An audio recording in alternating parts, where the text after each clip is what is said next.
Bueno, moi bo día a todos e a todas. Grazas por acompañarnos nesta conferencia de prensa na que vou dar conta dos asuntos aprobados na Xunta de Goberno que vimos de celebrar. É unha Xunta de Goberno na que demos luz verde a 3,2 millóns de euros para turismo, cultura, benestar social e investimentos en concellos. Ao detalle, puxemos en marcha unha nova liña de axudas dotada con 75.000 euros para actividades de promoción turística nas Rías Baixas a través dos concellos, adxudicamos por máis de 210.000 euros a xestión dos obradoiros do programa Provincia Activa para este ano 2026, destinamos 290.000 euros para a adquisición da colección de Valle Inclán, da que xa informamos onte, e máis de 2,65 millóns de euros no capítulo de apoio aos concellos. 185.000 para infraestructuras deportivas para TUI, 1,15 millóns de euros para estradas provinciais na Caniza e a Estrada e 1,3 para 7 concellos ao abeiro do Plan Máis Provincia na liña de investimentos. E fora da orde do día, coincidindo que é o Día Mundial do Medio Ambiente, pero quero aproveitar para facer balance do que facemos na Diputación neste eido. Comenzamos e o facemos falando de turismo, onde damos novos pasos, porque aprobamos as bases das axudas dotadas de 75.000 euros para que os concellos de menos de 50.000 habitantes poidan financiar material e eventos de promoción turística. Unhas axudas que están divididas en dúas liñas. Unha para material promocional, onde aquí se excluye a financiación de gastos de envío e merchandising, entre outros, e outra liña para eventos de promoción que impliquen o obxectivo sexa atraer visitantes, nos que vamos a financiar os custos de alugueiros de produción, equipos, coordinación, difusión, pero non o protocolo nin o caché dos artistas no caso de que houbera nesos actos de promoción. En canto ás axudas, se establecen 4 treitos de cofinanciación en función dunha serie de características.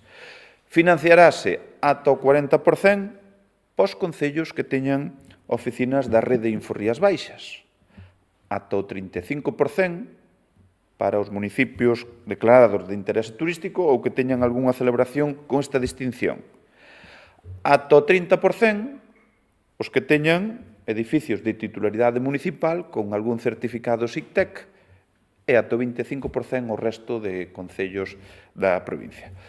En todo caso, o límite máximo da axuda é de 5.000 euros. Esta liña, que vos veño hoxe de dar conta dela, despois da súa aprobación na Xunta de Goberno, reforza o noso apoio a un dos grandes motores económicos da provincia e ao escaparate do noso territorio por todo o mundo. E agora pasamos a falar de benestar social, porque axudicamos a xestión do programa Provincia Activa para este ano 2026 por algo máis de 210.000 euros. Lembraredes que se trata dunha iniciativa que vai implicar poñer en marcha 160 obradoiros con 25 participantes cada un, ou 25 prazas, onde promovemos o envellecemento activo das persoas maiores da provincia, onde buscamos xerar espazos de encontro e intercambio de experiencias para fomentar a independencia das persoas maiores. Aquí vai haber varias áreas destos obradoiros, como pode ser a de benestar natural, saúde en movimento, emociónate, outra vida, con ritmo, redeiras ou cerebro activo. Prevese que participen 3.000 persoas no programa Provincia Activa, que, como digo, vimos de axudicar a xestión do mesmo.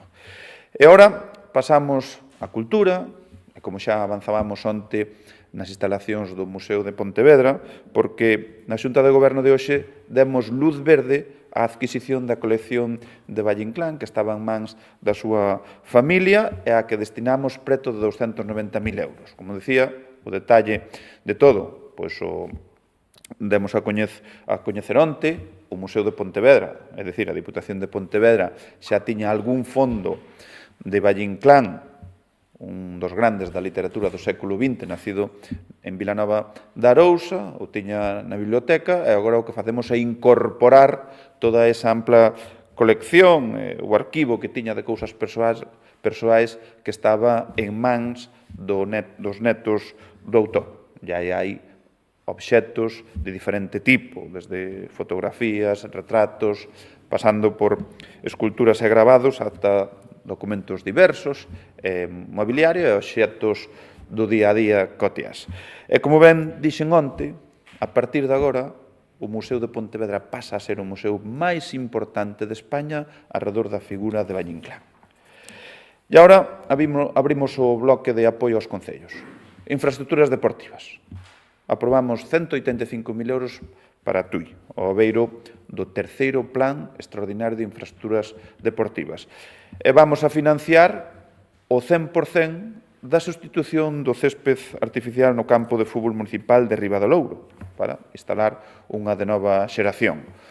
Un plan extraordinario de infraestructuras deportivas que vai pola terceira edición e que fomos quenes de mobilizar 20 millóns de euros a través destes plans que provocamos automáticamente unha mellora considerable ou modernización ou crear incluso instalacións novas na totalidade do conxunto dos concellos da provincia. No que se refire a estradas provinciais, 2 proxectos, na Estrada e na Caniza. Por unha banda, aprobamos o expediente de mellora da estrada provincial que une a Franqueira co Cebreiro no Concello da Caniza cun orzamento de 270.000 euros. E por outra, axudicamos por máis de 880.000 euros as obras de reposición do firme da EP 7001 a Estrada Forcarei, que comprende esta actuación no termo municipal da Estrada.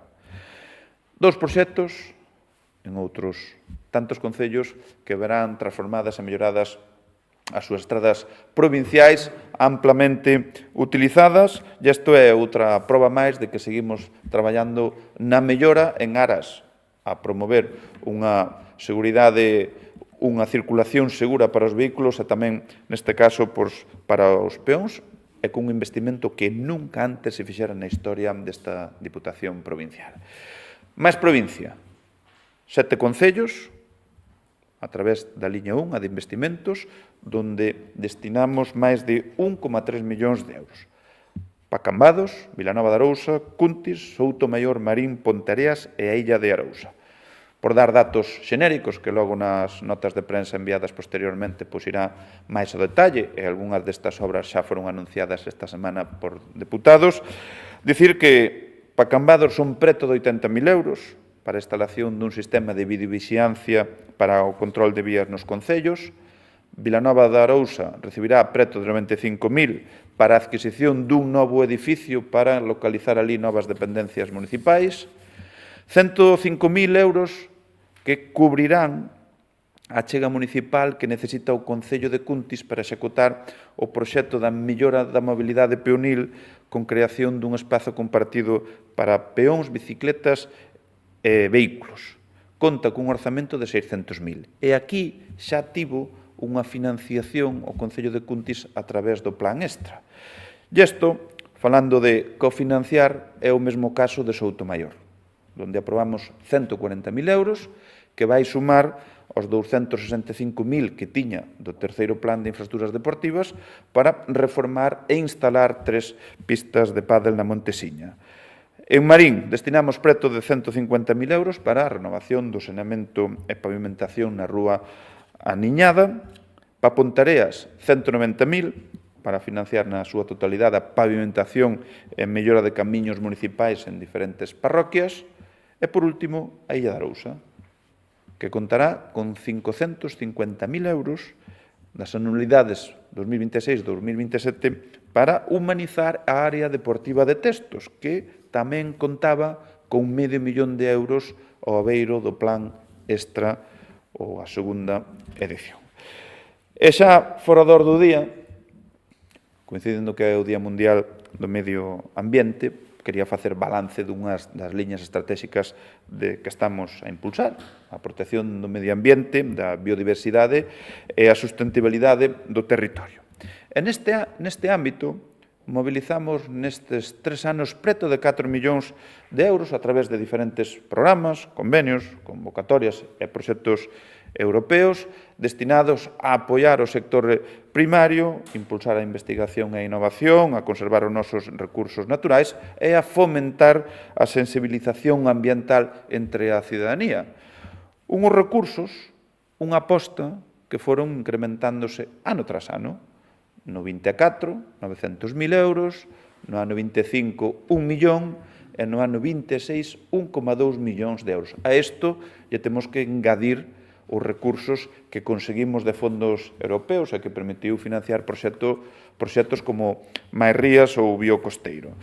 Estamos convencidos de que a conservación do medio ambiente tamén pasa por fortalecer as actividades económicas que viven e coidan do territorio. E así, incrementamos un 40% as liñas de axudas para a cofradía de pescadores, para as agrupacións de mariscadoras e as cooperativas agrogandeiras, ou tamén creamos unha nova liña de axuda para a Asociación de Cazadores para que poidan actuar no que ten que ver co conservación de recursos naturais. 120.000 euros destinamos para eso, e que estamos en fase de requerimento a todos os solicitantes para resolver o canto antes e poder actuar. Tamén seguimos apostando pola innovación, a investigación e a formación, da man de entidades referentes como a Universidade de Vigo, Misión Biolóxica de Galicia ou a Federación Provincial de Cofradías. Ya maiores, estamos desenvolvendo iniciativas europeas de gran relevancia que inciden na conservación do noso litoral e da biodiversidade. Un proxecto, o Biocosteiro, que promovemos xunto con socios galegos e portugueses para protexer os hábitats costeiros e impulsar modelos de turismo sostible, e outro proxecto, o Máis Rías, centrado na sustentabilidade ambiental e socioeconómica das nosas rías baixas. E non queremos olvidar tampouco a importante labor de divulgación e sensibilización que realizamos a través de programas como Voando nas Rías Baixas ou Máis Bosques, que sabedes que son moi exitosos, no que participan centos de persoas co obxectivo de que descubran a riqueza natural que hai aquí nesta extraordinaria provincia e que tomen conciencia do importante que é conservala. En definitiva, que estamos a desenvolver unha política ambiental cada vez máis ambiciosa, transversal e útil que busca compatibilizar o desenvolvemento económico coa protección dos recursos naturais e facer da sustentabilidade un dos sinais de identidade da acción deste goberno. Eu, pola miña parte, era o que tiña a ben trasladarlles nesta rolda de prensa. Non sei se hai algunha pregunta ou...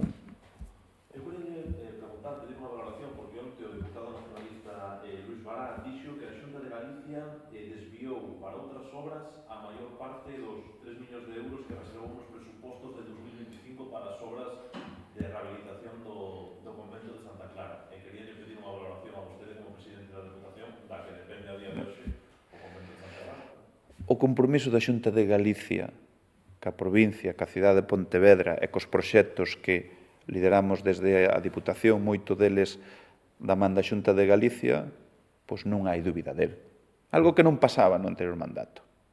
Aquí hai un convenio asinado de 6 millóns de euros da Xunta de Galicia, ca Diputación de Pontevedra, para as obras de rehabilitación da Santa Clara, e non se perdeu ningún diñeiro, nin hai desvío de nada. Estos son cuestións orzamentarias que ti contemplas, como tamén contemplamos moitas actuacións nos orzamentos da Diputación, e cando sexa o momento de executar, o diñeiro está reservado e se fai o procedimento ordinario para dispoñer desos diñeiros. Por lo tanto, a Xunta puxo a disposición da Diputación, a Diputación ten a disposición ese diñeiro, no momento no que se rehabilite xa facer a consignación orzamentaria.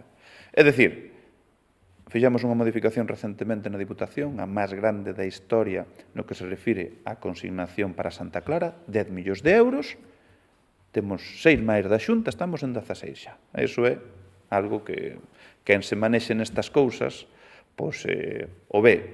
Outra cousa é que o deputado nacionalista, auspiciado e promovido, a mellor, desde o Concello de Pontevedra, pois queira seguir liándoa con Santa Clara. E aquí tamén quero mandar unha mensaxe clara. Déixense de líos, déixense de supostos ou previsibles bloqueos e remamos todos xuntos. Ahora estamos na fase de catas, que é a que temos que pasar, e aquí a intención é comenzar a rehabilitación canto antes, polo ben da cidade de Pontevedra, polo ben da provincia, polo ben da Galiza, que é un proxecto que trascende máis alá.